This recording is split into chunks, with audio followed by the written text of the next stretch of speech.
బాలుని ఆటో డ్రైవర్గా చూసిన మీనా ఎంతో షాక్ అయింది. దాని తర్వాత బాలు ఇంటికెళ్ళి ప్రభావతితో చాలా మాటలు పడ్డాడు.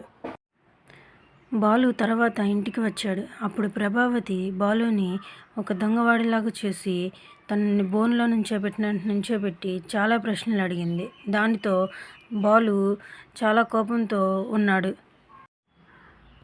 అప్పుడు రోహిణి కూడా మధ్యలో జోక్యం చేసుకొని, అలా కార్ని ఎలా తాకట్టు పెడతావు, ఎలా అమ్మేస్తావు, ఆ డబ్బులు ఇంటి పత్రాలు తాకట్టు పెట్టి నీకు ఇచ్చాము, నువ్వు ఎందుకు అలా చేశావు అని బాలును అడుగుతుంది. అప్పుడు బాలు ఏం సమాధానం చెప్పకపోయేసరికి బాలు వాళ్ళ నాన్న వచ్చి అడిగినప్పుడు, అవునా, నేను కారు అమ్మేశాను, డబ్బులు అవసరపడి అమ్మేయాల్సి వచ్చింది అని చెప్తాడు. అందుకు ప్రభావతి, దానికి బాలు ఏం సమాధానం చెప్తాడో చూడాలి. రోహిణి గుట్టు బయట పెడతాడా, లేకపోతే కారు సంగతి నిజంగా చెప్తాడా?